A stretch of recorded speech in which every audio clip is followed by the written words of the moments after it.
우리 다 남처럼 사니까 잠이 오냐? 잘 자더라. 이야, 이게 진짜 사랑하는 거냐? 그냥 안 하고 살면 되지. 죽는 것도 아닌데. 하얀 조명 켜고 막 생속옷 막 입고 장미꽃도 꽂아 놓으시고 뭐 이런데 이제 꽃 꽂아 놓아 있는 거 보면 다시 집을 나간다. 뭐 이런 분들도 계시고. 우리는 문제일까? 다시 하고 싶다. 운영을 재개합시다. 이러다 못 살겠어. 몰래 보고 있다가 들켰을 때 놀리지 않기. 누가 봤을 때 막 이렇게 끄고 이러지 않기. 안녕하세요. 관계 읽어드립니다. 김지윤입니다. 우리 오늘은요. 혼자서만 보고 싶은 부부와 연인 간의 은밀한 이야기입니다. 스킨십. 그 중에서도 원활하지 않은 스킨십, 섹스리스에 대한 이야기를 좀 해볼까 합니다. 이런 주제는 편하게 꺼내고 막 이런 얘기는 아니거든요. 오래된 친구들 사이에서도 되게 분위기 좀 무르익었을 때, 또 와인 같은 거 좀 들어갔을 때나 뭐 니네는 좀 뭐 잘 됐니? 뭐 이 정도로 얘기를 꺼내는 주제이기 때문에 좀 은밀히 들으시면 좀 도움이 될 것 같습니다. 우리나라 사람들이 기본적으로 생각하고 있는 성생활이 얼마나 인생에서 중요한가 설문조사에 대해서 93.9%가 매우 중요하다고 이야기하고요. 더욱더 놀라운 사실은 60대 이상 중년에서 노년으로 가는 그 삶에서 95.5%로 굉장히 높이 상향된다는 걸 볼 수 있습니다. 결국에 무슨 얘기냐면은 삶의 질이나 삶의 행복감을 느끼는 부분에 대해서는 굉장히 중요한 부분을 차지하고 있다라는 얘기로 볼 수 있겠습니다. 보통 이제 이런 얘기하면 사람들이 야한 얘기다. 어떻게 그런 얘기 너무 밝힌다 이렇게 생각하실 때 있는데 정말 그렇지 않고요. 부부 관계 질을 위해서 대면해야 되는 이야기입니다. 하늘의 별도 따다준다는 로맨틱한 남자와 뜨거운 연애를 했습니다. 이 사람 아니면 죽겠다 싶어서 결혼도 했죠. 그런데 시간이 너무나 많이 지나고 나니까 맞벌이와 육아에 지쳐서 사랑은 무슨 얼어 죽을 사랑. 매일 피곤해 쩔어서 분위기 잡을 틈도 없이 너무너무 잠들기 바쁘고요. 어쩌다 뽀뽀라도 할라치면 서로 가족끼리 이러는 거 아니야? 하면서 슬쩍 피해버려요. 이렇게 연인에서 오누이가 된 지 어느덧 7년 차. 우리들의 뜨거운 밤이 언제였는지 가물가물해질 때가 되니 혹시 우리 남편 이거 바람 피는 거 아니야? 이런 의심이 들더라고요. 하지만 또 그것도 아닌 것 같아요. 그러면 내가 이성적으로 너무 매력이 없어졌나 싶어서 한껏 꾸며봤더니 또 예쁘다며 좋은 데 데려가서 칼질하자고 챙겨줍니다. 사실 저희 부부 사이는 스킨십 빼고는 아무런 문제가 없거든요. 친구들한테 물어봐도 결혼하면 다 그런다는데 스킨십 없는 우리 부부 정말 괜찮은 걸까요? 네, 아마 이 사연 들으신 분들 많이 이렇게 생각하실 거예요. 내가 썼나? 내가 써서 엄지를 보냈었나? 101호, 102호, 205호, 807호 다 이렇게 비슷한 패턴의 삶을 살아가시고 있을 거라고 생각이 됩니다. 결국에 이제 섹스리스 얘기는 뚜껑을 열고 보면요. 보통의 일상을 열심히 살아가는 부부들에게는 남 얘기 힘든 내 얘기인 것 같은 이야기이고요. 우리나라에서는 피로사회 문제가 굉장히 많이 크다고 생각이 됩니다. 아이 한 초등학교 또 유치원 이 정도 키우는 분들이 서울살이 하는 게 그렇게 쉽지 않단 말이에요. 많은 분들이 이제 직장과 그 집의 거리가 굉장히 길어요. 사람들이 아기 낳고 키우고 출퇴근하고 이 거리 때문에 너무 피곤해요. 다정한 배우자의 조건은 체력이라고 하는데 체력을 길에다 다 뿌리고 오는 거예요. 서로가 이제 녹초가 되는 시간, 가장 에너지가 없는 시간에 서로 이제 만나게 되죠. 이제 애들 어리고 그러니까 뭐 물놀이 해주러 가자 이러면서 이제 뭐 휴가 같은데 이제 뭐 리조트도 가고 막 이제 가잖아요. 해야지. 한번 해야지. 응? 오늘 한번 해야지. 하지만 아무 일도 일어나지 않는다는 거야. 그 다음 날 아침이 되면 오늘은 해야지. 그리고 마지막 날 되면 가기 전에는 한번 해야지. 네, 그런데 놀러가 운전하고 얼마나 피곤해요. 그러니까 또 아무 일도 벌어지지 않고 오면은 그때부터 생각이 되게 많아진다는 거죠. 왜 우린 정말 아무 일도 일어나지 않았을까? 문제가 있을까? 근데 이거 어떻게 생각하면 되게 단순하죠. 그 애들이 그 놀러 가서 가만히 있습니까? 그냥 걔네 잡으러 다니고 샤워시키고 뭐 먹이고 막 이러면 10시, 11시예요. 그러면 그때부터 다시 또 뭐 운동장 달리기 이런 거를 하기가 이제 굉장히 쉽지가 않은 거죠. 왜냐면 우리가 로맨스 드라마 같은 거 봐도요. 사랑에 빠지는 순간이 사소한 거에서 빠지잖아요. 같이 순댓국을 먹으러 갔는데 여기는 다 빼고 순대만 순댓국이요 이렇게 할 때 내가 순대만 먹는 걸 기억해주고 있다니. 이렇게 하면서 우리가 거울 사랑에 빠지고 저는 오이지가 없으면 밥을 잘 못 먹겠더라고요 했는데 오이지를 밀어주고 오이지를 사랑으로 받았기 때문에 로맨스가 시작됐던 것처럼 나는 정말 양념치킨이 좋다고 10번 박히게 얘기했는데 배달은 항상 프라이드가 와. 이럴 때 무심함으로 느끼게 되는 거죠. 이런 사소한 균열들이 벌써 시작돼요. 그 다음에 이제 거절당했던 경험, 생일이고 뭐 결혼기념일이고 이래서 딱 했는데 그런 날 딱 거절당하고 다 이렇게 반응이 없었고 이런 경험들이 굉장히 움츠러들게 만들고 서로 간에 많은 마음의 역동들이 이제 일어나게 되죠. 어떤 커플이든지 다 이런 일들이 일어나요.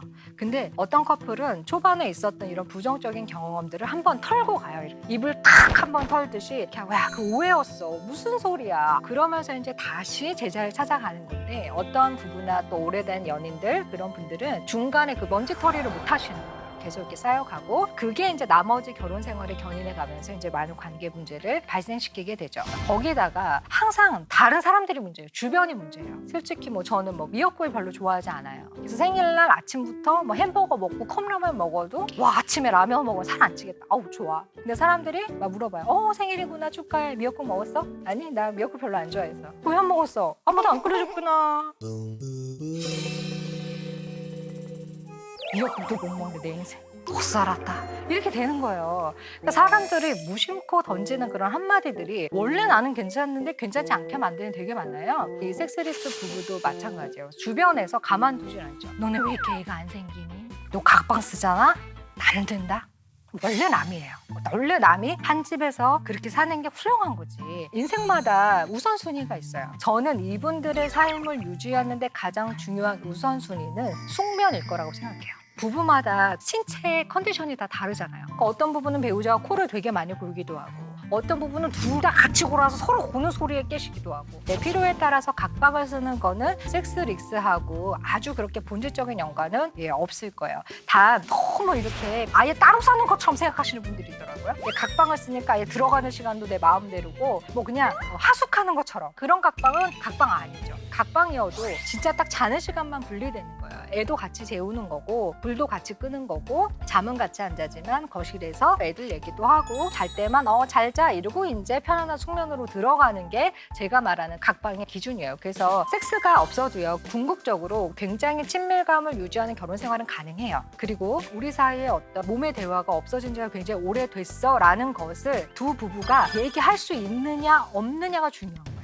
대화조차를 시도할 수 없다면 각자 배우자가 나름의 추측을 하는 거죠. 이래서 그럴 거야. 내가 아이 낳고 10kg가 불었으니까 내가 여성적으로 매력이 떨어져서 이런 식으로 이제 의심하고 추측하는 게 그게 또 두 번째로 관계가 더 멀어지게 만드는 이런 게 되죠. 그래서 예를 들어서 섹스는 없어요. 야 우리 오누이 됐어. 어디 가면 이제 우리 친자라고 하자. 서로가 막 이런 얘기를 해.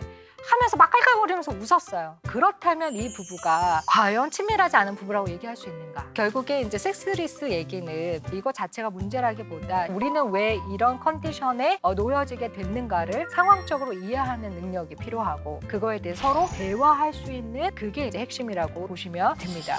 사람들이 왜 이렇게 성관계가 잘 원활하게 이루어지지 않고 별로인가에 대한 설문조사에서 마음의 문제가 몸의 문제로 연결되는 걸로 많은 분들이 대답했어요. 그러면 어떻게 실종된 스킨십을 찾아올 수 있을까? 첫 번째는요. 평소에 잘하셔야지 돼요. 그러니까 이거를 이제 또 회복하려고 이런 분들이 있어요. 갑자기 막 모텔에 가자고 조명을 막 집에 장미꽃을 쫙 해놓고 막 밤에 막 낮에 하나 밥 먹고 설거지 한 번은 안 하다가 막 밤에 막 빨간 조명 켜고 막 새 속옷 막 입고 그게 되겠어요? 그래서 낮에 잘해야 돼요. 이게 이제 이 밤에 문제들을 풀어갈 수 있는 방법이죠. 첫 번째 하셔야 되는 건 일주일에 딱 한 개씩만 상대의 필요를 채워주려고 노력하는 거예요. 차 같이 쓰시다가 이제 내가 오늘 들어오면서 보니까 차 기름이 별로 없더라. 근데 내일 아침에 기름 넣고 가려면 막힐 것 같은데 그냥 들어오는 길에 채워놨다. 당신 그 드라이 맡길 거 계속 있는 것 같아서 내가 그냥 오늘 맡겼다. 그냥 이런 거 하나 알아차리는 거에서 엄청나게 많은 부부 갈등들이 해소될 수 있을 거라고 저는 생각해요. 사소하게 하나씩 하지 않았던 것 속에서 얘기 나올 때 있잖아요. 나 당신 다정한 줄 알고 결혼했는데 다정이랑은 상관이 없어. 쇼였냐? 막 이렇게 얘기할 때가 그럴 때 좀 상대방의 그 말을 좀 받아들여 주시는 제스처라도 좀 하셔야 돼요. 미안하게 됐다. 그래도 뭐 다른 장점이 있잖아. 뭐 이렇게 넘어가시면 좋은데 꼭 이렇게 나니까 살아주는 줄 알아. 그러니까 이렇게 하니까 이제 탁 리젝이 되는 거죠. 한마디 더 덧붙여 주셔야죠. 그리고 너니까 나랑 살아주는 거 나도 알아. 여기까지 가야지 되는 거예요. 그다음에 이거 정말 닭살 돋아서 하실 수 있을지 모르겠는데 제가 오늘 드리는 솔루션 중에 이 솔루션이 아마 가장 어려우실 거라고 제 예상이 되거든요. 서로 미소 짓기예요. 돌아보시겠죠?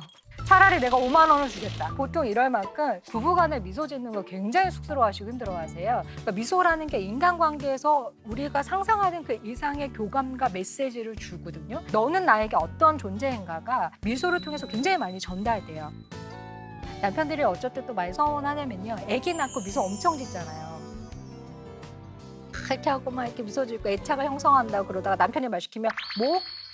크게 말해. 그러니까 이게 너무 서운한 거예요. 한번 실천해 보세요. 그냥 아침에 일어났을 때 잠이 오냐 이거 말고 잘 잤어? 이렇게 미소. 퇴근했을 때 일찍 왔어요. 오랜만에 일찍 왔어. 그럼 일찍 왔네 미소 지으면 돼요.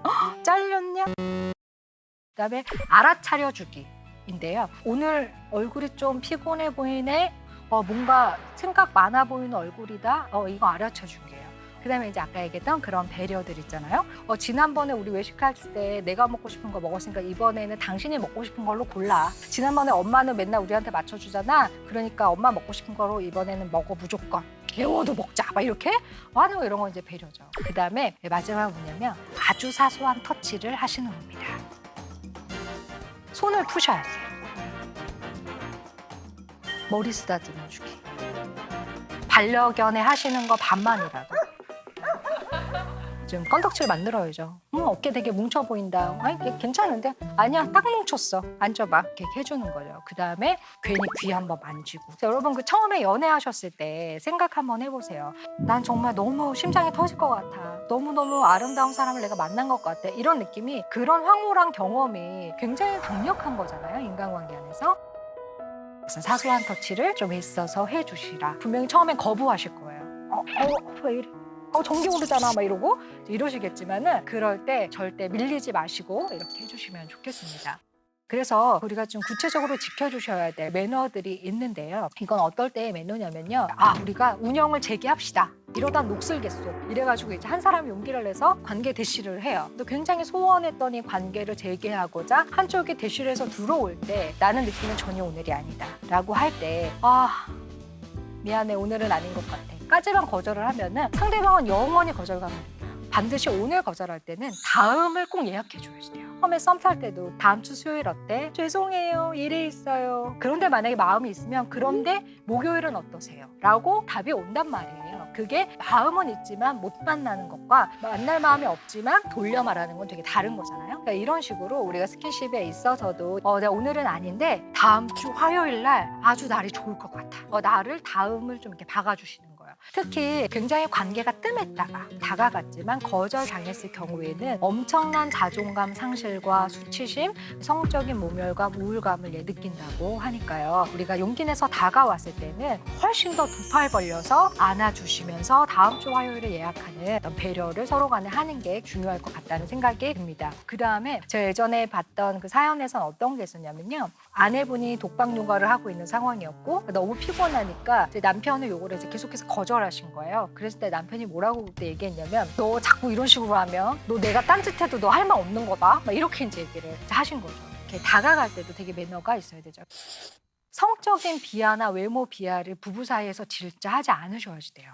나 여기 여보 나 여기 허리 여기 조금만 눌러줘봐. 너무 뻐근하다. 허리가 있었어? 미안한데 내가 허리를 찾을 수가 없어서 좀 너의 허리를 좀 알려주겠니? 막 이런 거 있잖아요. 이런 거 안 돼요. 또 우리 남편들도 이렇게 배 많이 나오기도 하는데 그럴 때 여보 그거 뭐 양복 터질 것 같은데 뭐 인부복이라도 입고 출근하다 뭐 이런 식으로 서로를 한 그 농담처럼 그런 게 마음에 남아요. 성적으로 매력이 없다라는 것을 느끼게 할 수 있는 비하 발언들을 금지해 주시는 거 이거 부부 사이에서도 굉장히 중요합니다. 그러면 그냥 안 하고 살면 되지. 죽는 것도 아닌데 나 누가 만지는 거 싫어해요. 뭐 이렇게까지 우리가 해야 되는 이유가 도대체 뭐예요? 라고 물으신다면 결국에 몸의 대화라는 건 단순한 몸의 문제는 아니에요. 아니에요. 우리가 심리적으로 완전한 자기 개방의 경험이라고 하죠. 그래서 한 사람이 심리적으로 얼마나 건강한가, 건강하지 않은가의 정도가 누군가와 정말 원만한 성관계를 잘 할 수 있는가 할 수 없는가로 지표가 나누게 돼요. 결국에 심리적으로 깊은 심연의 놀라운 경험인 거거든요. 우리가 이왕 결혼한 이상 서로가 서로에게 특별한 존재가 된다는 것을 끊임없이 확인할 수 있다면 더욱더 우리 결혼 생활의 만족도가 높아지겠죠. 자, 3가지 실천하셨으면 좋겠는데요. 자, 첫 번째는 평소 낮에 잘하셔야 되는데 상대의 필요를 딱 일주일에 1개만 기억해서 맞춰주자. 2번째, 괜히 한번 끌어안자. 그다음 3번째, 다가올 때 무한하게 만들지 말자. 요 3개만 우리가 좀 해주셔도 이 문제들을 풀어갈 또 하나의 실마리들을 매일매일 일상 속에서 하나씩 찾아가실 테고요. 그러다 보면 어느새 실타래가 다 풀려있는 어느 날에 서 있는 이 부부를 발견하실 수 있을 거라고 생각이 듭니다. 그래서 오늘도 여러분의 몸의 대화를 응원하면서 마치도록 하겠습니다. 감사합니다.